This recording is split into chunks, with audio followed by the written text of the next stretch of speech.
সম্মানিত দর্শক শ্রোতা, একটি দিনই গুরুত্বপূর্ণ বিষয় নিয়ে আলোচনা করতে চাই।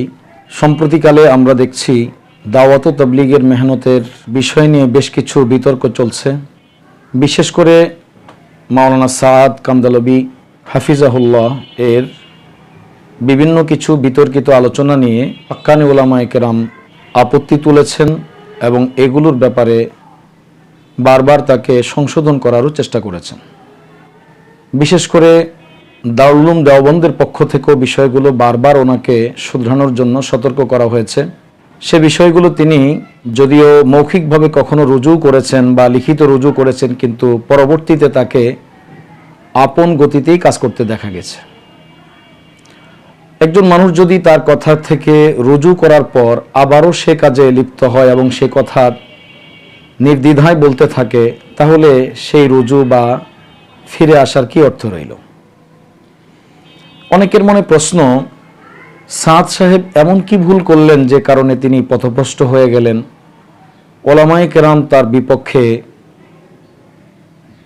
খুব জোরালো ভূমিকা রাখছেন, এমন কি মারাত্মক ভুলটা তিনি করেছেন? হ্যাঁ, এই বিষয়টি একটু ভালো করে বোঝা দরকার আছে।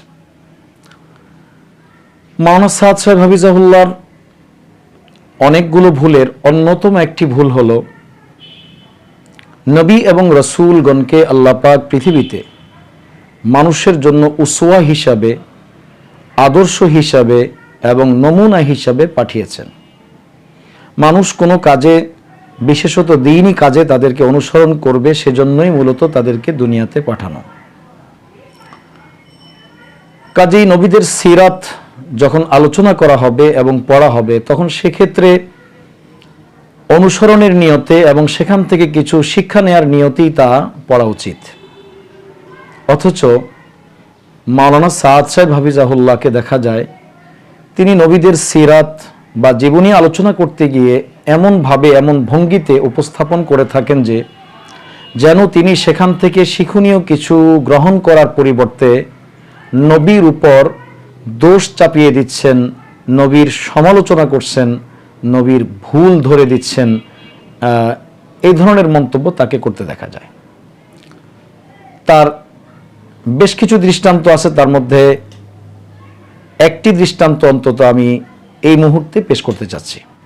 তার সেই ভুলগুলোর মধ্যে আপত্তিকর সবচেয়ে যে বিষয়টি, তার একটি হলো পয়গম্বর মুসা আলাইহিস সালাতু ওয়াস সালামকে আল্লাহ পাক তুর পাহাড়ে যেতে নির্দেশ করেছেন। মুসা আলাইহিস সালাম আল্লাহ পাকের নির্দেশেই তুর পাহাড়ে গেলেন এবং তিনি একটু আগে গেলেন। সেই প্রসঙ্গে আল্লাহ পাকও ওনাকে জিজ্ঞাসা করেছেন, তিনি তার উত্তরেও বলেছেন যে তারা তো পেছনে আসছেই, আমি একটু আগে এসেছি। এক্ষেত্রে পয়গম্বর মুসা আলাইহিস সালাম তিনি চলে আসা, তিনি দাওয়াতের কাজ ছেড়ে দেওয়া, এ ধরনের কোনো কিছুই কোরআনের আয়াতে বলা হয়নি। এমনকি প্রখ্যাত মুফাসসির রাইসুল মুফাসসিরিন হযরত আব্দুল্লাহ ইবনে আব্বাস রাদিয়াল্লাহু তাআলা আনহুমা থেকে তাফসিরে কুরতুবী সহ অন্যান্য তাফসিরের কিতাবের মধ্যে বিষয়টি এমনভাবেই উল্লেখ করা হয়েছে যে আল্লাহ পাকের পক্ষ থেকে ওনাকে ইকরাম ও মহব্বত প্রকাশ করে কথাটি উল্লেখ করা হয়েছে বা জিজ্ঞেস করা হয়েছে। তিনি উত্তরে বললেন, তারা তো পেছনে আসছেই, আমি একটু আগে এসেছি। সেখানে কোনো আপত্তিকর বা মুসা আলাইহিস সালামের উপর অভিযোগমূলক কোনো কিছু উল্লেখ নেই। অথচ মাওলানা সাদ সাহেব হাফিজাহুল্লাহ তিনি এই ক্ষেত্রে বিষয়টিকে এমনভাবেই উপস্থাপন করেছেন যে পয়গম্বর মুসা আলাইহিস সালামের উপর বেশ কিছু দোষ এবং আপত্তি তিনি করে বসেছেন।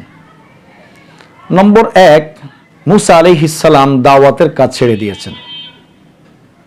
নম্বর 2, মুসা আলাইহিস সালামের দোষেই তার কওম গুমরা হয়েছে, নাউযুবিল্লাহি মিন যালিক।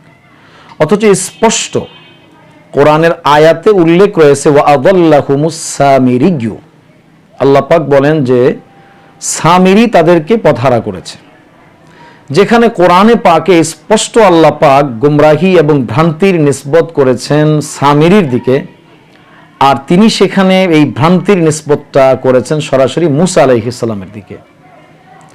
নম্বর 3, মুসা আলাইহিস সালাম তো আল্লাহর হুকুমেই তুর পাহাড়ে গিয়েছেন, অথচ তিনি এমনভাবে বিষয়টি বুঝিয়েছেন যে মুসা আলাইহিস সালাম আল্লাহর হুকুম ছাড়া নিজ তরফ থেকে এমনিতেই একান্তে ইবাদত করার শৌক এবং আগ্রহ পুরা করার জন্য তুর পাহাড়ে গিয়েছেন, যা সম্পূর্ণ কোরআনের বর্ণনা এবং উপস্থাপনের সম্পূর্ণ পরিপন্থী।